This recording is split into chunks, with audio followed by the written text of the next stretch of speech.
It is a great pleasure to welcome Rev Cyrus Kung here tonight, who's the Act 2 Administrator and Engagement Officer. And I think, Cyrus, you're also in Perth, aren't you? Yes. So Cyrus is going to introduce to us the Act 2 project. You've had paperwork to have a look at in the meeting papers that came out after you registered for the meeting tonight. He's going to engage us in some conversation, and then we're going to have some key questions. We're going to have some key questions that will be asked of you in breakout rooms, and we'll be asking for you to actually ensure that there's someone who's taking notes, and please provide those notes back. If you don't feel that you can provide them back, throw them into the chat, even though that is disrupting for people, but please take notes on the questions that you will be given during the breakout session. So without any further ado, I'm going to hand over to Rev Cyrus to introduce Act 2. Over to you. Howdy. Thank you all for having me in your space. Yes, I am from Perth. I've actually just recently moved here, so I think we are on the Whadjuk Noongar people. I've been learning for myself for this at the start of this year. I'm from South Australia originally. I am a minister in the Uniting Church when I'm not a part of the Acts 2 role, but that's what I'm doing at the moment.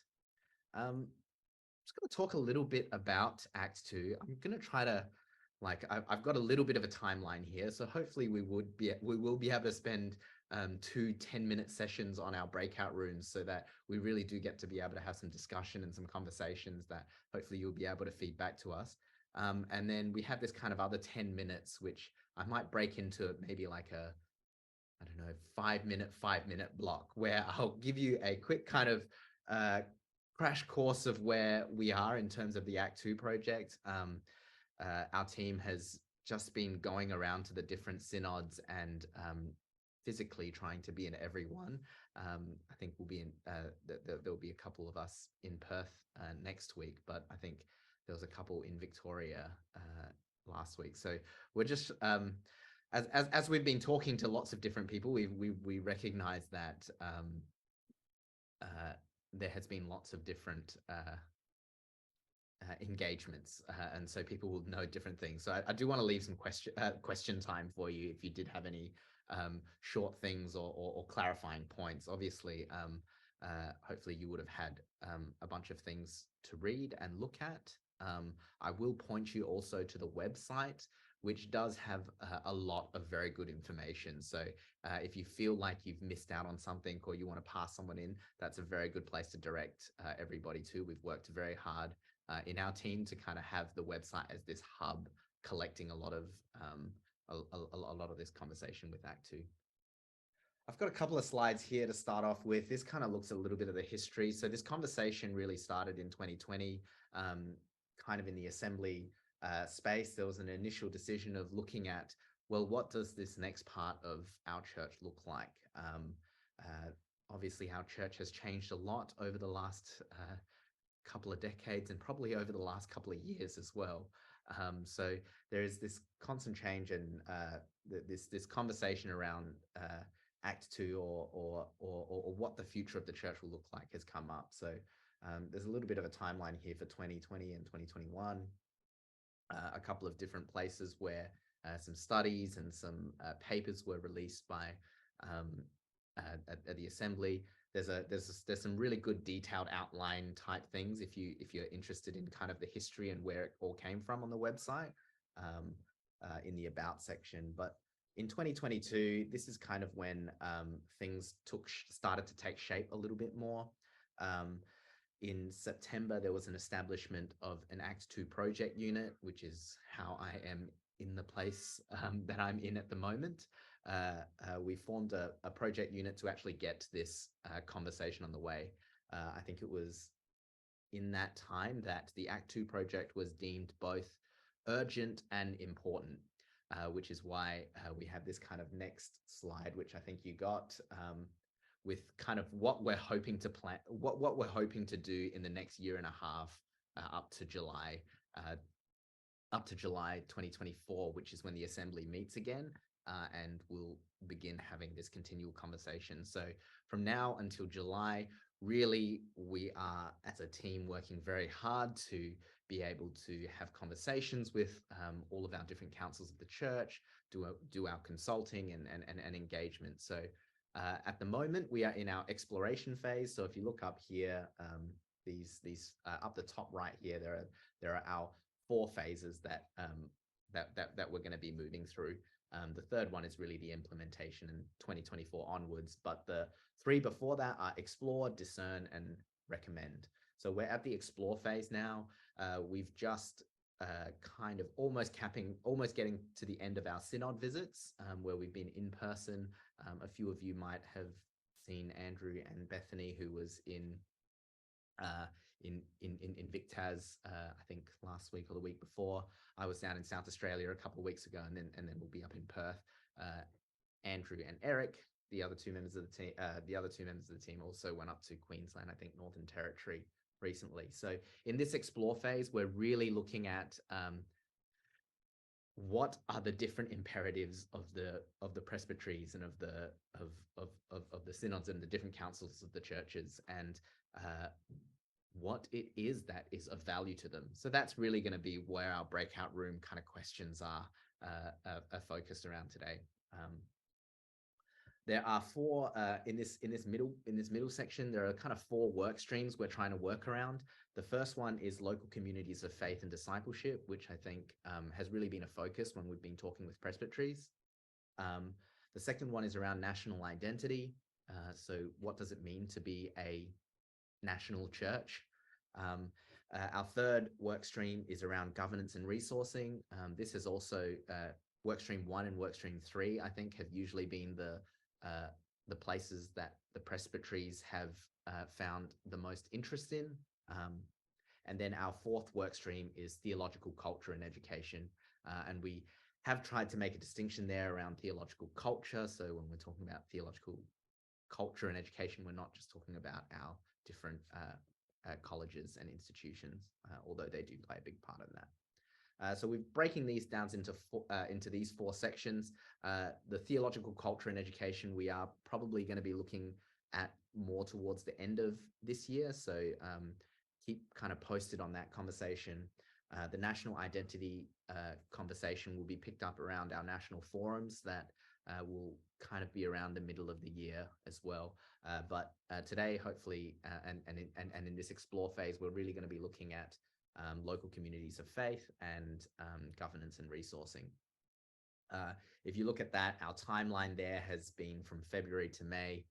This has been, we have been trying to get in contact with every single congregation as the ACT2 team, and we have been reaching out to presbyteries. If you haven't received something from us, I've got an email at the end. Flick me an email if you're in your local congregational context. That would be and I can get you up to speed on our local congregational things as well. The last thing I might just bring up is really this kind of ethos-y type thing around the ACT2 project. So we've kind of put it in a different context. So over here on the right, we have our core commitments, and then to the covenant with Congress, a multicultural church, and our ethical and legal social obligations. This is kind of just put in differently. So we have our different core commitments on the outside, and those 4 work streams that we're looking to address. This is it here again, just in different blocks. So as the ACT2 project has been forming and coming together, I think it's this is the work that we're actually trying to do. So really trying to connect around these 4 work streams, and then our core commitments as a uniting church. So we've got our different phases that have been coming through. Here are some communication principles that we've been trying to use as ACT2. If you kind of look at the bottom 2 there, transparent and accessible, that probably has that's probably where we're at now in terms of making it very accessible for anyone across the church to be able to engage. And that is why I did say at the beginning, would love to point you to our website, because that is really kind of the hub of where you will be able to see submissions, see other people's submissions, get our latest updates and all of those things. And that's a part of us trying to keep this whole process transparent as well. So this work that we're doing is directed by a steering committee. They have with synod nominees from each of the synods. Here are their names. We had an in-person meeting just before I started, actually, so I'm not in the photo, but these are some of those people in that space. The steering committee is chaired by our president, and obviously there are some various different people that are connected. Here's our team. I think statistically, this is the most visited page on our website, which maybe says something a bit about our church and our connectedness. But there's Andrew Johnson, who's our project lead, Eric Lennistel, who is our project and research officer, Bethany, who also works for the Assembly communications team, and she's doing some comms for us, and me as the administration and engagement officer. Just plowing through some of this. So there's a couple of different ways to connect just before we go out into breakout rooms, and I'm sure you have some questions.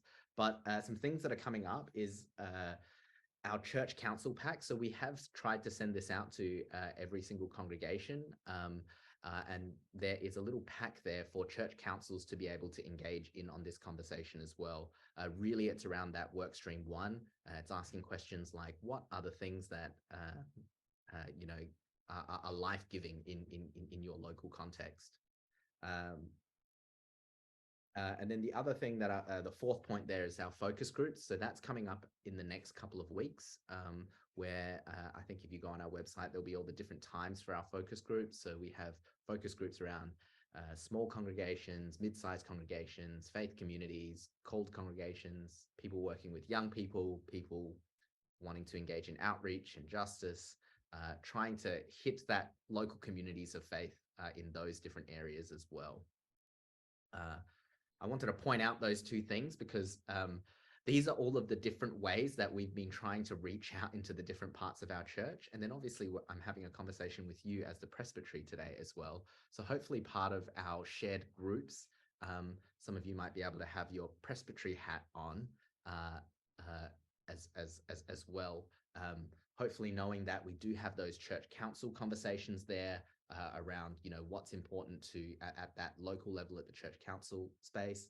We have those focus groups. So if you're a part of a church planning community, or you're part of a smaller faith community or a large community, those are different ways that we're trying to get feedback from as well. But in this conversation with the presbyteries, and we have been trying to meet with all of the different presbyteries as well, or at least presbytery leaders, that's the kind of feedback we're looking for, is from that presbytery context as you gathered together, especially from Yarra Yarra. The other two things I did also want to mention is that we're moving into our Uniting in Prayer time. There is some really good links. There's a video up there for your congregations as well. This part is essentially going to kick off our discernment phase. The discernment phase also coincides with all of the synods meeting, but as one of our foundations of the project is really wanting to earth this in prayer. So one of the things we're trying to do in that space is to have a prayer chain with all of the different congregations across the country together. So if there are some posters that you can get, but one of the things, this is my plug here for our comms team, is if you are connected to a local congregation, ask about the Uniting Church, Uniting in Prayer. I think the resources actually went out just about like 20 minutes ago. I think I saw an email pop in. So there are some resources with Uniting Church and Uniting in Prayer. But then I think also having people reach out so that we actually do get some congregation to congregational engagement as we participate in this process. I might stop there, and then I might just open it up for any quick questions, or maybe even if you type it into the chat, and maybe we can kind of go into our first group of questions in the breakout rooms, and then maybe in between those sessions, I can maybe fill in some of those clarifying questions. What are the questions we're taking into the breakout rooms, Cyrus? Yep. So we might actually start with workstream 1 first, which is really around local communities of faith.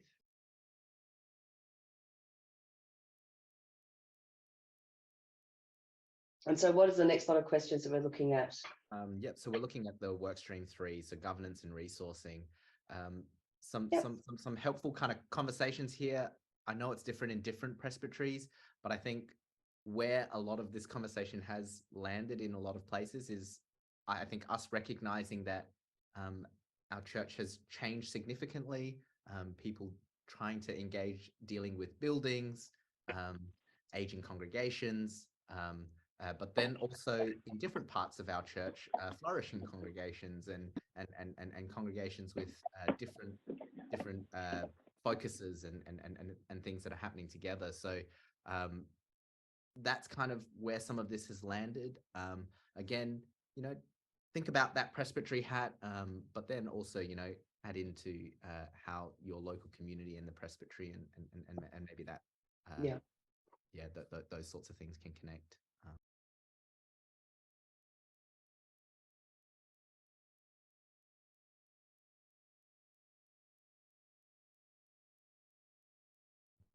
Welcome back, everyone.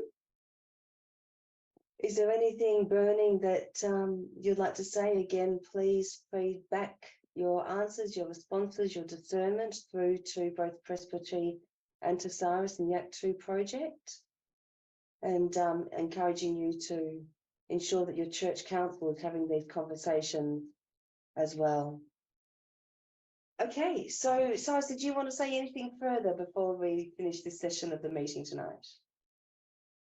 Just thank you for giving us the time, and yeah, feel free to jump on the website. There's lots of different ways you can still connect. We do have a drop-in every 2 weeks as well, so if there wasn't anything that you felt like you couldn't say, yeah, reach out, send us an email. I'll be on the end there. Thank you, and thank you for joining us this evening, and we'll let you go and continue your evening. This evening was meant to be a bit of a taster. It wasn't able to be a full long session of a conversation around ACT2. So we really do need you to take it back to your church communities to have a think about it and feed your information, feed your discernment through. So thank you for that.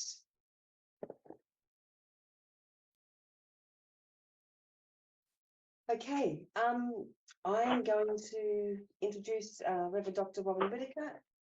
She is the Associate Professor and Coordinator of New Testament Studies at Pilgrim, and of course is a member of our Presbytery and a member of the Pastoral Relations Committee of Presbytery. So special welcome to someone who's usually at our meetings anyway. Hi everyone, good to be here. I mean, I'm usually here, but in this capacity. So tonight our topic in honour of the Easter season in which we are still gathering, our topic tonight is resurrection and resurrection life. More specifically, I want to sort of look at 2 questions. What does the Bible say about resurrection? And why does the Christian claim of a bodily resurrection matter? And I want to preface all of this by saying I'm aware that in the Uniting Church there are a range of views about the resurrection. But whatever you personally believe, the reality is that very early on in the Jesus movement, the claim about the bodily resurrection of Jesus became a core part of the proclamation of the gospel. If we look, for example, at the preaching of both Peter and then later Paul in something like Acts of the Apostles, the gospel message has this kind of threefold part to it, that Jesus was handed over, died, and was raised from the dead. And it is this claim that he was raised from the dead that forms the basis as a kind of proof in Paul's language that he is therefore able to offer forgiveness and the corresponding call to repentance that comes through in that language. It would take another couple of centuries, but the Apostles' Creed uses similar language, that Jesus suffered under Pontius Pilate, was crucified, died, and was buried, descended into hell, and on the third day rose from the dead. But it also adds this implication for our human lives, where in the Apostles' Creed we say, I believe in the resurrection of the body and the life everlasting. And it is particularly this aspect I want to explore this evening. But I'd like to begin with an imaginative exercise. And in a moment, you're going to go into a breakout room and get to share. But I'd like you to take a moment to imagine your future resurrected self. You might just want to focus on yourself to keep it simple. You might want to imagine a future resurrected life for your community, your family, whatever comes to mind. But as you imagine that, what do you look like? How old are you? Be specific. What is your hair? What is your body? What gender are you? Has anything about you changed? Physically, spiritually, or psychologically? So this is a little exploration. We're going to have about 8 minutes in groups of about 3 or 4. So you'll have a couple of minutes each to share, to just imagine together, if you do have some sense of what a resurrected life looks like, or an expectation, maybe stuff you've learnt in the Christian tradition, stuff you believe personally. What does that look like? What's the physical or realistic embodiment of that? Or does it not have a physical or realistic, real embodiment to it? Is that clear? Hopefully. All right. Can someone push the breakout group button, please? We'll see you all in about 8 minutes.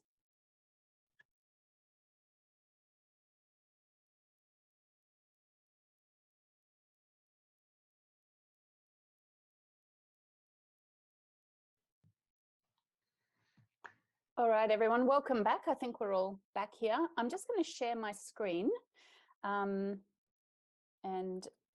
give you a little bit of input, and then we will have some time to share in our groups again later. So I have a quote on the screen here from the Gospel of Thomas. We're right at the end of this Gospel, which, in case you don't know, it's worth pointing out, is not in our canon, but is an early Christian text. Simon Peter says to Jesus, "Let Mary leave us, for women are not worthy of life." And Jesus said, "I myself shall lead her in order to make her male, so that she too may become a living spirit resembling you males. For every woman who will make herself male will enter the kingdom of heaven." Now, if you have a rather visceral reaction to this, you're in good company. I am eternally grateful that this is not in our canon. But it's an interesting early Christian text where this author imagines a conversation between the male disciples and Jesus about how women are going to get into the kingdom of heaven. And the kingdom of heaven here is an expression or a euphemism for what we might call the afterlife, resurrected life.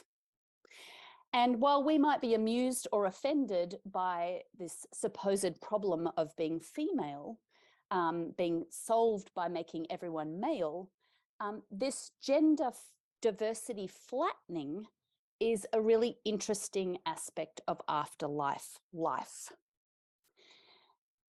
I don't have any desire to become a man, and this points to a kind of identity that we carry with us, and hence my question to you about what you imagine in your future resurrected life, because this text invites us to think about our identity. Now, in the ancient world, in the context of the Gospel of Thomas, the ideal human was male. Women were considered medically and literally undercooked men. They were therefore inferior, weaker, had more porous bodies, and were more sickly. They were also more likely to die young, probably due to the danger of childbirth in antiquity. And so it is not actually surprising in this context that when the disciples imagine a transformed or perfected resurrected life, they imagine that in terms of the ideal human and the ideal human is male. For this author, a woman becoming a male is an improvement on the model. But what about ourselves? What would we not want to change about ourselves in our resurrected life? What aspects of ourselves are so core to who we are that they are non-negotiable parts of our identity? And equally, we could ask what we do want to change about ourselves. What would we want healed, perfected, or renewed? How we answer these kinds of questions can, be revelatory, both in terms of acknowledging our own place of privilege in the current world, but also in terms of what we assume to be an ideal or perfected human being. So I want to take a step back and just have a look. I'm going to take you through some key stuff about resurrection, and then we're going to return to some of these big picture questions at the end. Now, in the biblical tradition, resurrection enters the picture relatively late. The only explicit reference to what we might think of as resurrection in the terms of Jesus' resurrection comes in Daniel 12, where the text says, "Many who sleep in the dust shall awake, some to everlasting life, some to shame and everlasting contempt." Now, it means that this kind of thinking is rare in the Hebrew Bible or Older Testament. The vast majority of images there, and we might think of famous prophetic passages like Ezekiel 37, that valley of the dry bones. Imagine, resurrection isn't quite the right word, but imagine restoration as something communal and something that happens within human history. It's only towards the end of the Old Testament and in this intertestamental time as we move towards the New Testament period that we start to get this idea of kind of resurrected bodies to some kind of eternal life. One of our earliest of those in the New Testament is 1 Corinthians 15. And of course, there's a whole chapter there that is so relevant for this topic. But a key verse is, "Christ has been raised from the dead," writes Paul, "the first fruits of those who have died." And so Christ, in Paul's view, becomes this exemplar, this first fruit, this foretaste that we will be modeled on. As all die in Adam, he says, so all will be made alive in Christ. Remember that all there. John 11, Jesus talks about, "I am the resurrection and the life. Those who believe in me, even though they die, will live." So we might notice here a theme coming through. This proclamation of resurrection is not about denying death. It's a deep acknowledgement of death. Resurrection cannot happen without death first. We also get strange texts like Matthew 27, where Matthew writes that after his resurrection, Jesus, they, the saints, came out of the tombs and appeared to many. Some of us refer to this as the kind of zombie apocalypse of Matthew's gospel, and it's just rather bizarre. But it speaks to the kind of abundance of life associated with the reversal of death in Jesus' resurrection, and in a way that is almost contagious and escapes just the tomb of Jesus. And one more example of some key texts, and of course we would add to these all the gospel narratives of Jesus' resurrection appearances. But Acts 5, this is a speech of Peter where he talks about God raising up Jesus and exalting him at the right hand as leader and savior so that he might give repentance to Israel and forgiveness of sins. So we get here this preaching I was talking about before that associates resurrection very much with Jesus' exaltation as savior. So it's a vindication of who he is in the Luke Acts narrative, and therefore his ability to forgive sins. So what we have here, this is a very brief little romp through a variety of ways of talking about the resurrection and a development in terms of how Christians started to think about the resurrection and resurrected bodies in light of the Jesus event. But we have diverse voices in Scripture. For starters, there's a diversity of opinion about what resurrected life looks like. In Daniel, the metaphor being used is stars. The resurrected will be like stars in the heaven. In the Maccabean literature, heavily influenced by Hellenism, there is language of immortal souls. But for most of the New Testament, the language is of embodied beings, modelled after the bodily resurrection of Christ. We also have a diversity of images for the where or the what of afterlife. These include banquets or a heavenly wedding, a city like the New Jerusalem that's actually located on earth, paradise, wherever that is. We have language of kingdom of God or kingdom of heaven, images of a many-roomed house, Sheol, Hades, Gehenna, and people being given new clothes but still maintaining diverse ethnicities. That is to say, the biblical tradition gives us a whole range of images and ways to imagine and think metaphorically about the afterlife. And these are not all the same and can't just be sort of easily pushed into one neat little package that we can definitively say this is therefore what it means.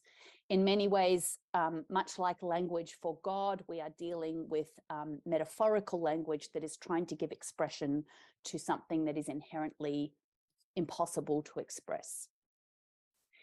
We also get diversity around time. So on the one hand, we have Jesus saying to his fellow crucified prisoner on the cross, "Today you will be with me in paradise," that suggests a kind of immediate move into afterlife space, versus other texts that talk about at the end of time, you know, when the sea gives up its dead in the book of Revelation, when, you know, the books of life are opened and everybody is raised up, that encompasses the entirety of human history, and that this is some sort of future event. And in the midst of all of this, we have a tradition of martyrs having a special place that they seem to get fast-tracked to heaven, where everyone else has to kind of wait for that final judgment day. We also have a diversity of views in the biblical tradition about who gets to be in the afterlife, depending where and what that looks like. In some texts, it's just the righteous. So Romans, for example, Romans 10, Paul writes about all who confess Jesus as Lord and believe in him will receive eternal life. But in other texts like Revelation, we get this image of everyone being raised, and death and Hades themselves giving up their dead. And even though New Jerusalem has some boundaries to it, there are still those outside the gates, and the gates are open and people can potentially come in. So it's very hard to talk about a definitive kind of biblical view of resurrection and afterlife. Even when we come to Jesus' resurrected body, we have some diversity of opinion and some mixed language about it. On the one hand, there is continuity between Jesus' earthly and resurrected body. He's recognizable. Mary recognizes his voice when he calls her by name in John's Gospel. And he seems to be recognized by Peter and some of the other disciples when he appears behind locked doors.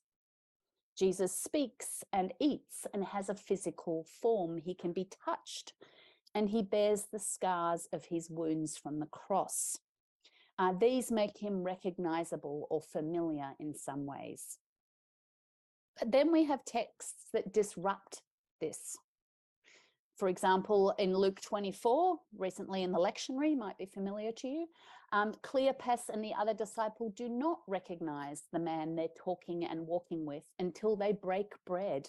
And they recognize that there was something in the way he talked about the scriptures and broke the bread that allowed him to know who they were talking with. But it was not a physical recognition. Equally, Jesus does weird things in his resurrected life, like walk through locked doors and walls and just appear. And at the end of Luke, he has to reassure the disciples when he appears to them that he is not a ghost, a pneuma, a spirit. And he invites them to touch him to prove that. So even Jesus' own body becomes a strange mix of both recognizable and unrecognizable, bearing the hallmarks of his earthly life, but also somehow transformed and different. And I want to talk for a moment about the scars before we look at some theological implications. In John's Gospel, Thomas, famously the doubting Thomas, as we like to call him, even though he's just a reasonable Thomas, really, says, I won't believe unless I can see his marks, the marks in his hand, and touch the marks in his side.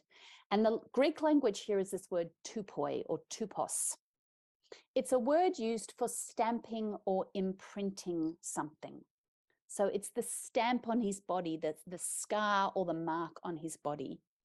And I'm drawing here on the scholarship of a professor called Candida Moss, who's written about heavenly and divine bodies.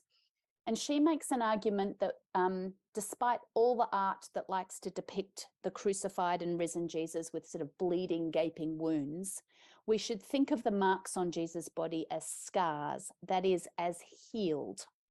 They are wounds that are healed, and this is important for our understanding of resurrected body.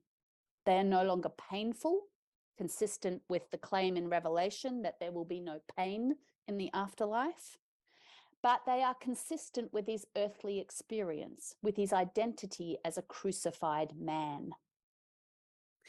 In the biblical tradition, these scars do two things.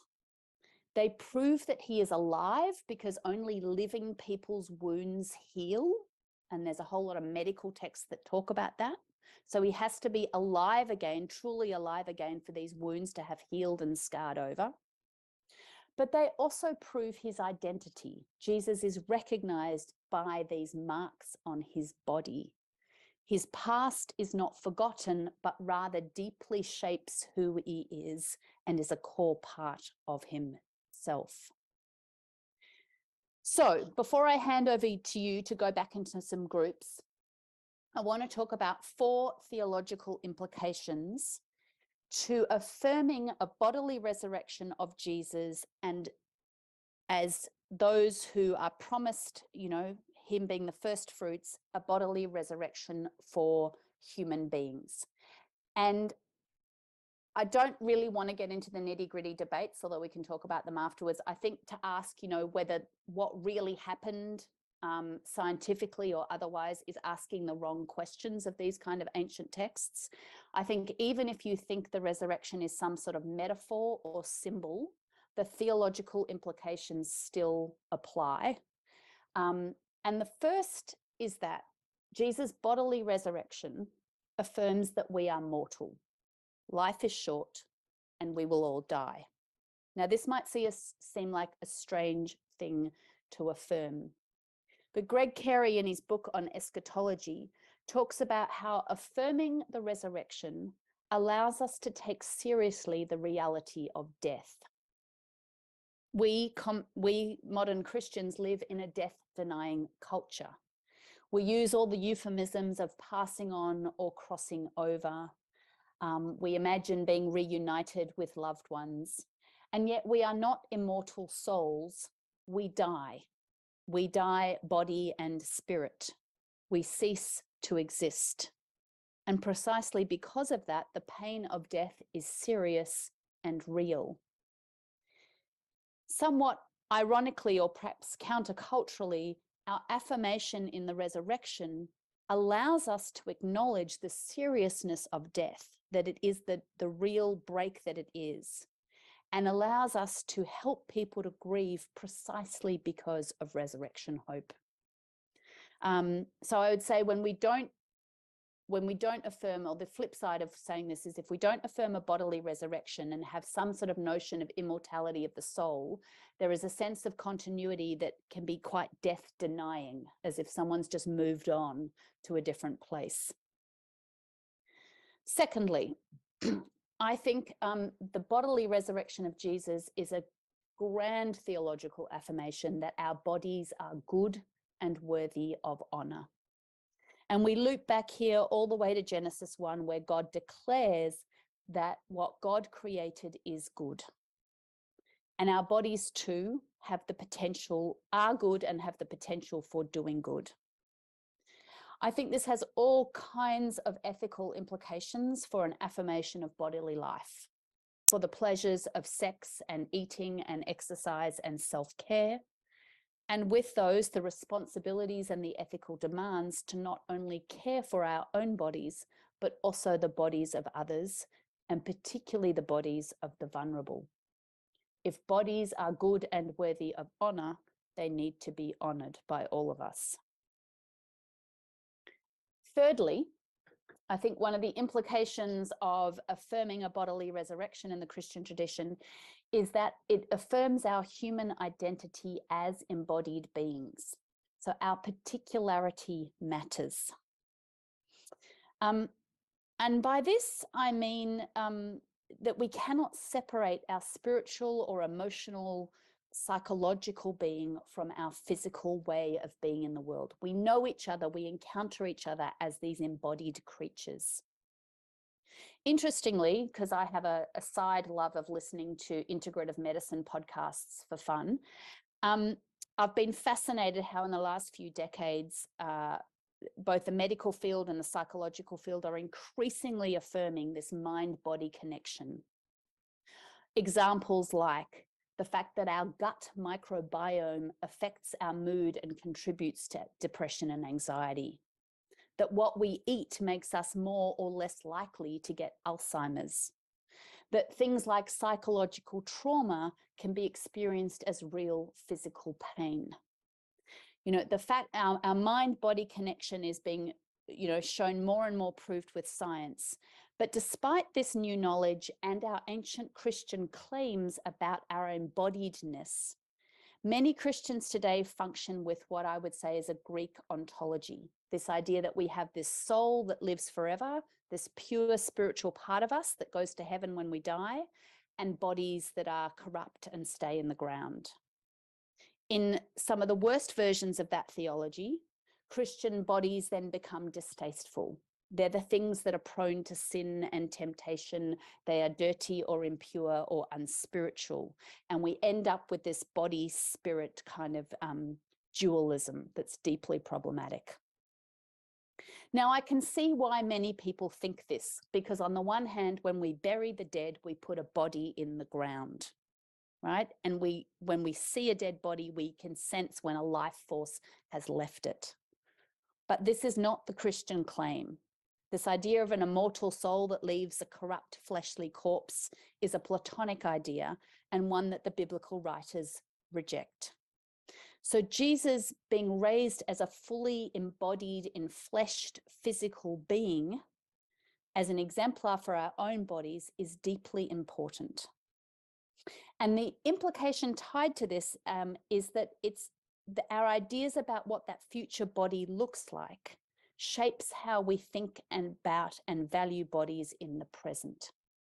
So if we have some idea of what our perfected future body looks like, and if I can be a bit self-disclosing, like my future perfected body would be, an inch taller, 10 kilos thinner, free of aches and pains, and probably with different hair. Now that is deeply superficial at one level, but it also shows how absolutely culturally conditioned I am by current standards of beauty and what we associate with perfection.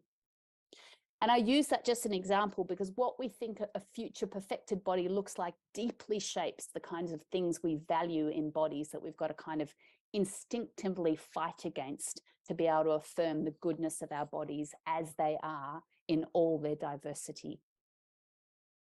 A little more on this point. Scholars like Candida Moss, who work on disability, point out the implications of resurrected bodies for our notions of current bodies. They point out that so many of the images we've inherited in the Christian tradition erase difference in the afterlife. The Gospel of Thomas was an extreme example of that in making everybody male. But there are other examples that come through our tradition where both gender and race and ethnicity are erased. Age is erased. There are ancient Christian texts that talk about everyone will be raised as a 30-year-old. Somehow that's the perfect age for resurrection. And we need to deal with the tension in these texts that would want to eradicate the diversity of human experience. And again, to return to this question of what makes us who we uniquely are as a child of God. We also need to grapple with, I think, this idea of Jesus as scarred, as one with wounds that are healed, and think about what an afterlife might look like where there is healing from pain, but not necessarily an eradication of different abilities and impairments and physical variety. And that there's a possibility in the afterlife that rather than us being changed so there is no more disability, the world might be changed so that our physical differences are no longer limiting for us. Lastly, belief in a bodily resurrection takes life seriously now. So I've kind of made this point already, but let me just say one more thing about it. The promise of a future resurrection and this transformation of the world that accompanies it, because of course, future resurrection is tied up with a much bigger eschatology that is about the whole creation being transformed, is not an excuse for doing nothing about injustice in this life, just as it is not a devaluing of the body. It is quite the opposite. The radical affirmation of our bodily existence means one way of witnessing to the resurrection is to affirm the goodness of all bodies, to care for them, to be considerate of their needs and their vulnerabilities. There are huge implications, obviously, for pastoral care, for disability and equality of access in our churches and our communities, for taking seriously sexual and physical abuse, and so on. A proper theology of bodily resurrection does not allow the church to turn away from the seriousness of harms that are done to the bodies of God's children, both historically and still today. And so I think while there are strands of Christianity that are so focused on the resurrection, it becomes this kind of life devaluing. It's all about the future and God sorting out. I want to flip that around and say a proper understanding of bodily resurrection actually would reject any kind of escapist theology and say it's a mandate for living out the kind of implications of resurrection life in the way we treat one another in today's world. So that was a romp through some stuff, and thank you for listening. I want to throw you back into some groups to have a chance to just talk to each other again, and then we'll come back for some questions and discussion all together. So the questions for the group are twofold, really simple. One is, what have you heard that has either challenged or affirmed your own understanding of resurrection? So challenged or affirmed. And what questions do you have? What would you like to pick up further?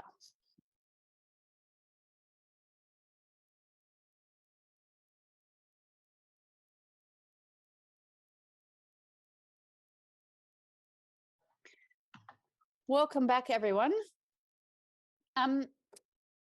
So in our last bit of time together, we really just have a chance to kind of have a discussion to us. And I think it's hard to see everybody all at once. So if you want to ask a question, I'm going to suggest putting your hand up, or perhaps let's use the chat together to write some things in the chat. But I'd be interested to hear, and we might just hear from a few groups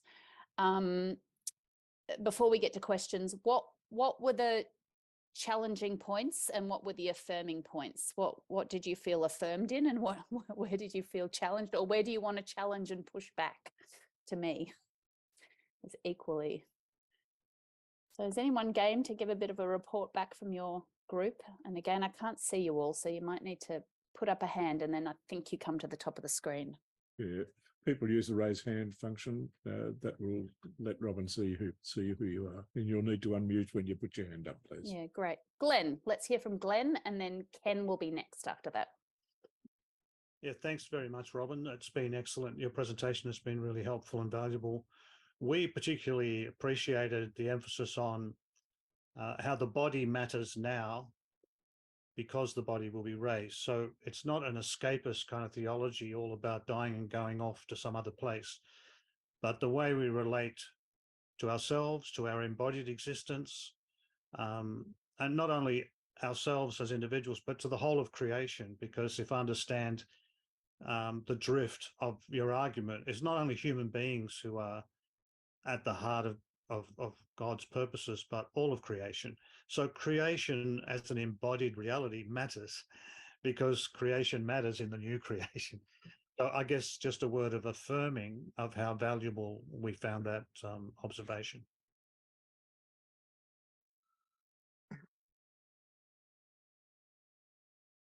Thanks, Robyn. And as you know, I attended the lecture at CTM. Yeah. And I was taken by your presentation. There was new ideas, good ideas, interesting ideas. It hasn't changed my view, I'm sorry. That's okay. I think the afterlife is something that Christianity should let go and leave it behind. It's got too much of a bad history, and I think a future poorer history. But yes, it does do the things that Glenn said and you said. It gives value to life, and I think I could get there in another way, by other routes, and at the same time respecting people who differ. Thanks, Ken. What about anyone else? Paul's written in the chat if you want to keep an eye on the chat there. Yeah, referring to the 1 Corinthians 15, the Apostle Paul uses this lovely metaphor of a seed, and we don't always, unless you're perhaps an expert level gardener, you don't necessarily look at a seed and know exactly what plant it's going to grow into at first sight, but there's something about the kernel that's, nice, another metaphor. Rob. Thanks, Robyn. Yeah, look, I now that I'm retired, maybe I, as I said to the group, maybe I can say things or think things that I wouldn't have before. But I sometimes wonder whether the church, and maybe this follows on from Ken, whether the church occasionally becomes a bit too preoccupied with the notion of bodily resurrection and loses sight of the sense in which what Jesus offers us, if we die, he offers us his body, his life. And it might be too much of a stretch to collapse that into the church, as in the church being the body of Christ.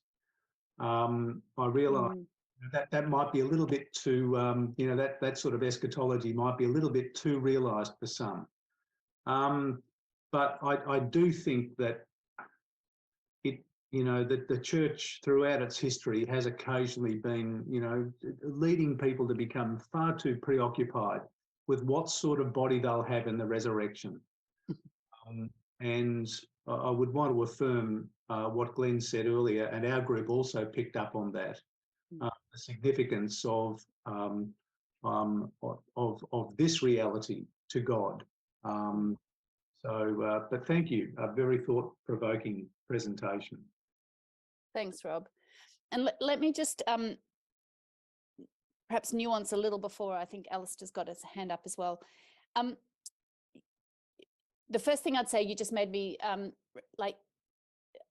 I decided of all the things we could talk about with resurrected life to talk about the body. And this is partly I've been reading and thinking about some of this stuff for other work I'm doing. But this is, of course, there are all those other metaphors I referred to very briefly that imagine, so the afterlife as a wedding banquet, we should say that they're all communal. So I take your point, Rob, wherever you've gone on my screen. Sometimes Christians have obsessed too much about what my afterlife looks like. And this is, we need to be saying this is never about an individual. I hate those movies that show some afterlife of a lonely person walking through a field of flowers, because the reality is the Bible talks about this messy, big city, multicultural place that's not about some blissful, floating through the clouds by yourself. But so body is one part of many ways we can think about this that put us in a much bigger context. The other thing with what Glenn was saying that I want to just perhaps nuance with the body stuff, I want to affirm how important it is for our care and consideration of bodies today, partly because the church has a really bad history of minimizing trauma to bodies, right? But we also need to not be like fundamentalists about this. So there is a strand of early Christianity, beginning with the Emperor Constantine, where Christian emperors stopped being cremated because there's great anxiety that if you were burnt to ash, God couldn't put your body back together. And this manifests in strange ways even today, with anxiety around what we do to our bodies. You know, some Christians won't say donate an organ because there's a concern you are giving away a body part that's precious and you're going to need it in the afterlife. So I think we can get like a bit ridiculous about it. And if you're going to enter this worldview of bodily resurrection where we're already way beyond kind of the pragmatics of a scientific worldview, then I think we have to say the God that can raise Jesus from the dead and that created the world can also put an organ back in a body or whatever we need to like live in these new embodied forms, right? But it does, the extremes go in both directions towards absolutely no body and then a kind of literalism concern about bodies. Alistair, you're up next. Well, thank you, Robyn. That was fantastic. I've been doing a bit of reading on it, and I like your concept of relating it back to our life here, because the question that I'll put to a congregation next week is, when did you last walk with Jesus and not realise him?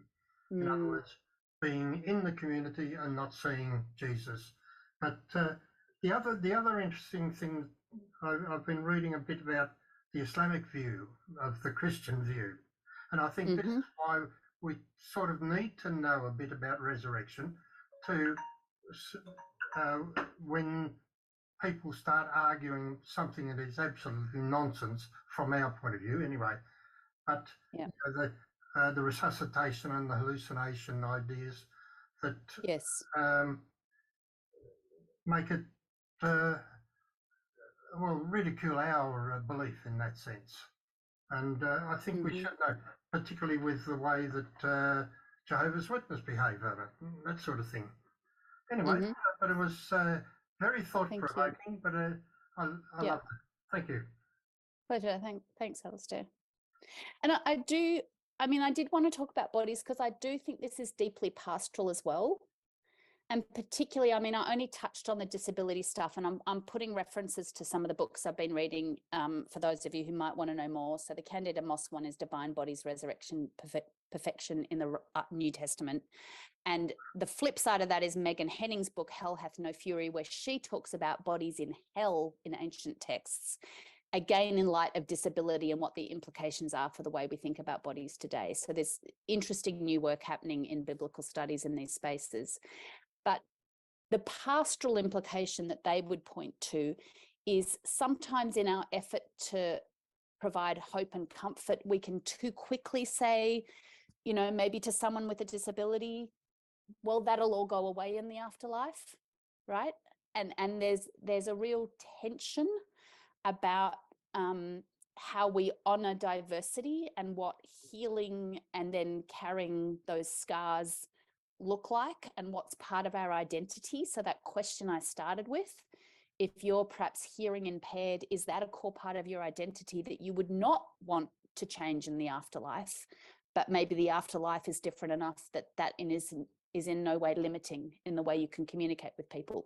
So there's just some, I guess it's a plea to, we need to be so careful about the assumptions we make about resurrection bodies, because they actually say something to the people in our pews about their own bodies.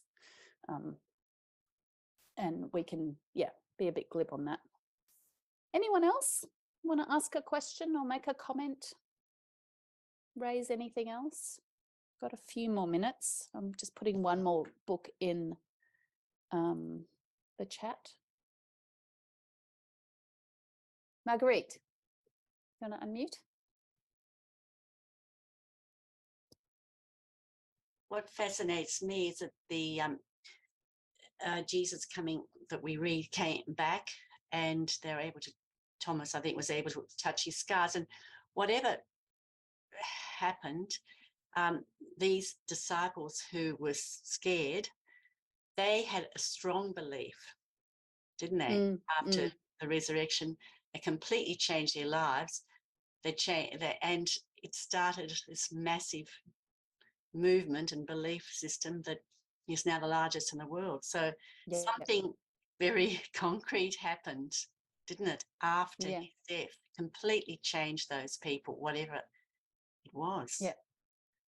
Yeah, that's right. I mean, whatever, for all our sort of modern skepticism, sometimes reading these ancient texts, there is no doubt that this belief and experience of a resurrected Jesus, whatever that looked like, was absolutely transformative and became a core kind of doctrine in later language, but a core tenet of the early Christian movement.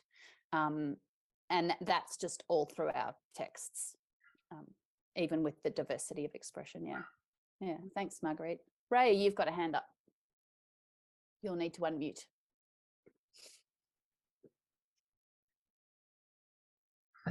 Yeah, good point. Yeah, just to harken back when you were asking us to imagine our resurrected bodies or resurrected life, and I kind of realised again that the things that I most value are things to do with growth and overcoming adversity, learning new things, achieving new skills, etc., etc. And we very rarely make any room for that sort of growth, development, etc. when we talk about resurrected bodies or afterlife. I mean, obviously none of us have got any idea much what we're talking about, but they're all the things that I value and that I wouldn't want to give up, but I don't know what place they could possibly have in resurrected life. Any comment? Oh, I mean, we've been talking about bodies tonight, but I mean, I guess ultimately I feel like the main thing when I think about the afterlife is that there'll be some kind of spiritual transformation, right? Like what does it do to us to see God face to face, as the scriptures promise? You know, I can only imagine that is completely transformative at every level. But it's also hard. I mean, this is where our human minds have limitations, right? If I can be glib for a moment, I remember my grandmother, who was a very faithful, strict Baptist her whole life, in her 90s, saying she didn't want to go to heaven, which was an astonishing thing for a church-going Baptist her whole life. And when we asked her why, she said, well, I think it's going to be really boring because I'll just have to sit around on the clouds all day and sing hymns, and it's going to get really boring singing hymns every day. And I was like, yeah, it probably will be. But again, it goes to our expectations of sameness, like that somehow there'll be a transformation and then there'll be staticness. And yet I think I'm picking up on your word growth, Ray, because I think there's something about our human experience that is about change and growth in the best possible sense. And I can't imagine that stops. I mean, maybe that's just me, but what would it look like to continue growing with and towards God and one another?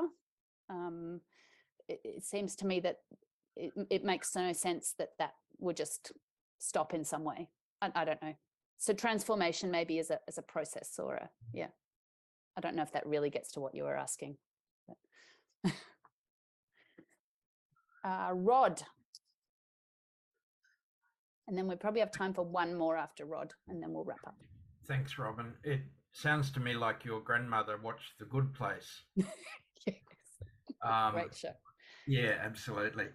And it's on that thing. What you've actually just said is, I find quite exciting, because when I was thinking earlier about the ideal me resurrected, the flippant comment was that I had perfect vision and hair, but the more serious one is related to that sense of I see life, and I see resurrection life in a sense as growing, as continuing, in the sense of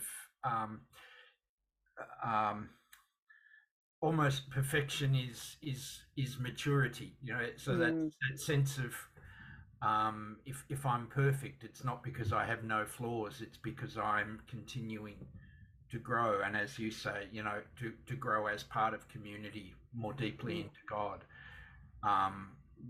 Words that I actually used in a committal service this afternoon, as someone is drawn more deeply into the presence of holiness. So I find that really exciting. Thank you. Thanks, Rod.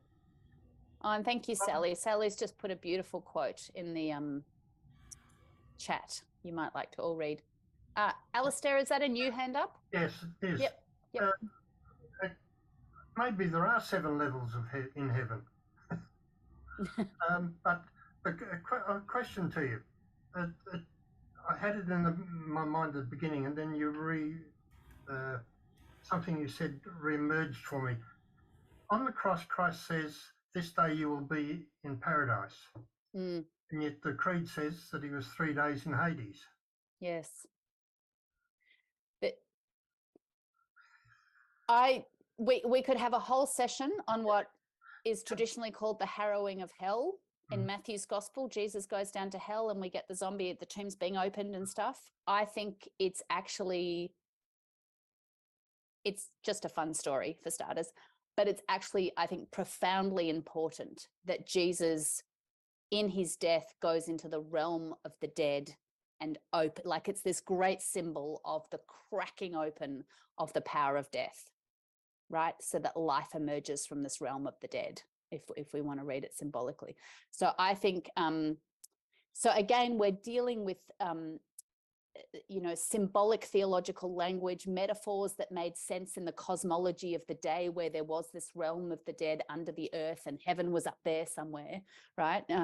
So we've got to read these texts acknowledging they have an idea of the universe that is different to our own. But within that worldview, they're making these deeper points about the importance of the resurrection and what it's actually doing in terms of, so this in Paul's language, that death no longer has power, right? Death itself is done away with. The last thing to die is death. And that's, I think, a fancy way of saying what Matthew's doing with Jesus going into hell and breaking it open. And the fact that that makes it into the kind of creeds and tradition of the church is, I think, kind of fun. But yeah.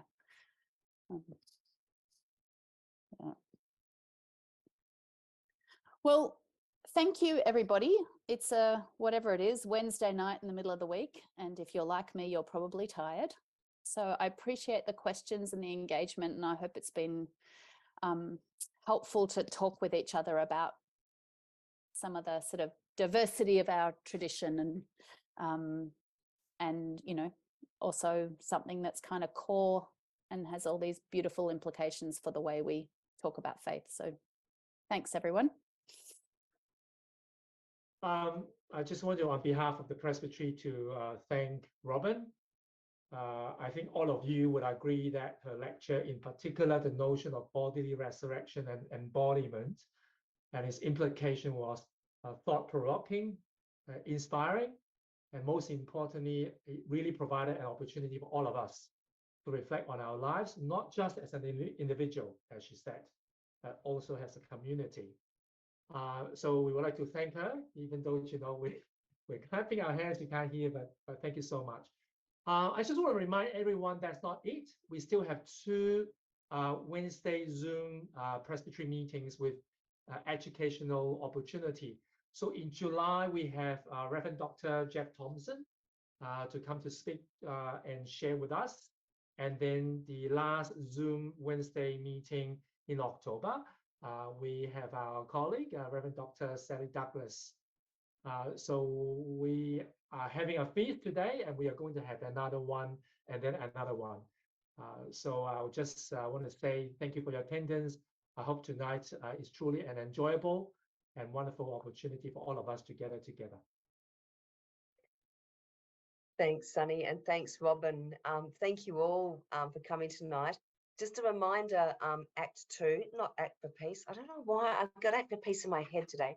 Act 2, please have a look at the information that Geoffrey has sent out to share with church councils and congregations and give feedback. Maybe some of the shorter conversations tonight have really developed some ideas in your head as to where the church can be made better. I don't know. Or how we can actually have regulations that suit us today rather than when the church came into being, the uniting church came into being. Please make sure you have a look at those resources. Thank you for your attendance tonight. Thank you again, Robyn, for such a thought-provoking, challenging lecture. I've got so much to think about. I've written so many notes. Let us finish with a blessing. Go out into the world, seeking to serve God with glad and generous hearts, offering your gifts to support the movement of the Spirit in the world, and courageously following where Christ leads. May the energy of the Creator inspire you, may the presence of Christ guide you, and may the breath of the Spirit lift you up. Amen. Good night, everybody.